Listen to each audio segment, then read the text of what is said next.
Assalamualaikum warahmatullahi wabarakatuh. Ketemu lagi kita pada hari ini. Semoga barokah dan pertemuan kita ini dilaksanakan secara virtual. Baik, untuk pelajaran hari ini kita akan bicara masalah kesetimbangan kimia. Dan ini adalah tujuannya mendefinisikan apa itu reaksi reversibel dan reaksi irreversibel, dan dapat menuliskan konstanta konsentrasi. Yang ketiga, menentukan tetapan kesetimbangan dan derajat disosiasi. Dan yang keempat, menentukan harga Kp atau konstanta parsial. Dan yang kelima, menentukan hubungan nilai Kc dan Kp. Jadi harga konsentrasi dan Kp adalah konstanta parsial. Baik, untuk pertama akan menjelaskan apa dimaksud dengan reaksi irreversibel. Reaksi irreversibel ada reaksi yang tidak dapat balik atau satu arah, dan contohnya adalah kertas yang terbakar.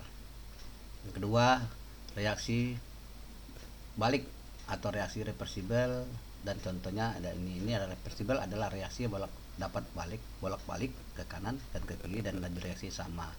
Ini reaksi berlangsung dua arah. Itu adalah pengertian daripada laju reaksi, pengertian daripada kesetimbangan irreversibel dan reversibel.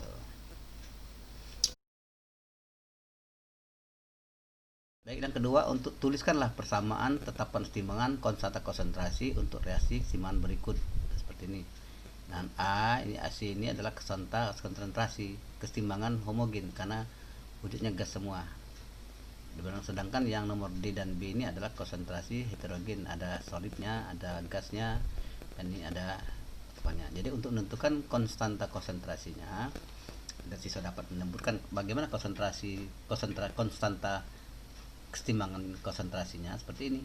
Jadi sebelah kanan dibagi dengan ruas kiri. Ini adalah laju reaksi ke kanan sama laju reaksi ke kiri, terus seperti ini. Dan ini adalah pangkat daripada pada N2. Demikian juga yang di bawah NO pangkat 2 dan Cl2 pangkat 2. Terus bagaimana untuk menentukan konstanta yang SO2? Nah, ini sama seperti tadi. Sebelah kanan SO2, konsentrasi SO3. Oh, ini dihapusin ini dihapus, tidak ada 2. SO3 pangkat 2 dibagi SO2 pangkat 2 dan SO2 pangkat 1. Dan untuk menentukan konstanta konsentrasi daripada yang homogen dan seperti ini. Dan untuk B ini, maaf, ini ada ini kita B, maka untuk yang B seperti ini. Nah, ini konsentrasi Fe pangkat Fe yang Fe3 pangkat 1 dibagi konsentrasi Ag plus dikalikan konsentrasi Fe2 plus. Tapi untuk yang Ag nya tidak dimasukkan karena ini adalah tetap. Jadi boleh sini adalah K konsentrasi Ags dalam keadaan tetap. Demikian juga untuk yang D. Ini adalah padat, ini padat, maka untuk menentukan konstanta konsentrasinya cukup ditulis seperti ini saja. Konstanta sebelah kanan dibagi kiri. Karena sama, ini ada seimbang, maka cukup konstanta konsentrasi sama dengan konsentrasi CO2. Terus kita coba untuk soal nomor 3. Dalam suatu ruang 2 liter terdapat 0,4 mol gas CoCl2 yang terurai menjadi reaksi seperti ini. Dalam keadaan setimbang terdapat 0,1 mol CO. Tentukanlah tetapan setimbangannya dan tentukanlah derajat disosiasi zat yang terurai. Nah, jawabannya seperti ini, dituliskan reaksinya, dan mula-mulanya kan di sini 0,4 mol per 2. Ingat, ini dalam semuanya dalam 2 liter. Mula-mula CO tidak ada, Cl2 tidak ada, dan bereaksi terdapat 0,1 mol CO. Kalau sini 0,1 perbandingan adalah 1 di sini 1, maka sini adalah bereaksi 0,1, di sini 0,1. Maka dalam keadaan setimbang CO2 habis, Cl2 habis, ini ada yang dalam keadaan setimbang, ini adalah konsentrasi CoCl2 dalam keadaan setimbang atau sisa 0,3 mol. Untuk supaya dapat menghitung maka harus diselesaikan dalam bentuk molaritas dalam mol per liter. Jadi molaritas itu sama dengan mol per liter, cukup kita notasikan dengan M saja. Terus karena volumenya 2 liter, maka setiap mol harus dibagi dengan 2 liter, maka konsentrasi COCl2 dalam keadaan setimbang, ini keadaan setimbang ini, dibagi dengan 2 liter, maka dapat 0,15 M. Demikian juga konsentrasi CO dalam keadaan setimbang dibagi 2 liter 0,05 M atau molaritas, dan Cl2 dibagi sama dengan 0,1 dibagi 2 liter maka 0,5 M sama. Maka untuk menentukan harga Kc-nya, konsentrasi CO dikalikan konsentrasi Cl2 dibagi konsentrasi COCl2, maka dapat terus di 0,5 dikalikan 0,5 sama 5 kali 10 pangkat 4 dibagi dengan 0,15 atau 1,5 10 pangkat 1. Kalau kita selesaikan maka diperoleh angka 1,67 10 pangkat min 2. Terus bagaimana pertanyaan kedua, berapakah derajat disosiasi? Alfa sama dengan mol zat terdisosiasi atau yang bereaksi dibagi dengan mol mula-mula 0,4, maka 0,1 dibagi 0,4 0,25 0,5 bagian atau dikali 4 persentase sebanyak 25% terurai. Jadi 0,1 dibagi 4. Baik, ada kita lanjut soal. Saya ada 2 soal lagi ini.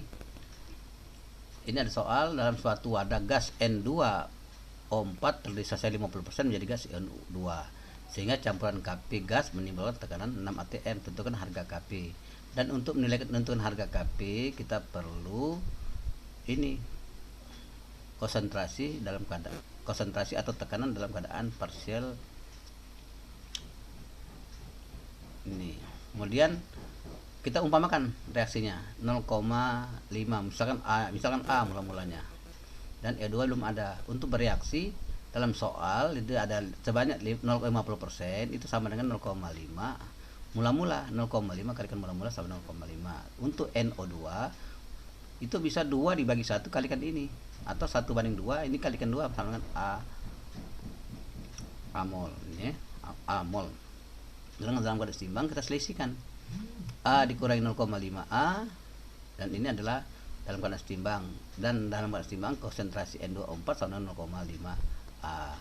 Dan untuk menentukan tekanan daripada N2O4 dalam suatu sistem, maka 0,5 dibagi dengan tekanan mol sistem. Mol sistem ini adalah 0,5 A ditambah A, maka 1,5 A.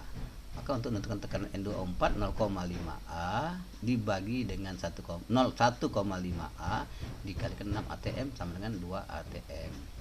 Tekanan N2 sama dengan A dibagi 1,5 A dikalikan 6 atm sama dengan 4 atm. Atau untuk menentukan tekanan parsial daripada NO2 boleh tekanan totalnya dikurangi dengan 2. 6 dikurangi 2 sama dengan 4 atm.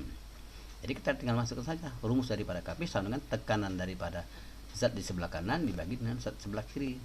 Konsentrasi zat ada adalah 4 pangkat, si tekanannya adalah 4 pangkat 2. Pangkat 2 nya dari sini diambil dari koefisiennya, maka 4 pangkat 2 dibagi 2 sama dengan 8, atau 4 pangkat 2 sama dengan 16 dibagi 2 dengan 4 atm. Itu demikian untuk menentukan harga konstanta parsial.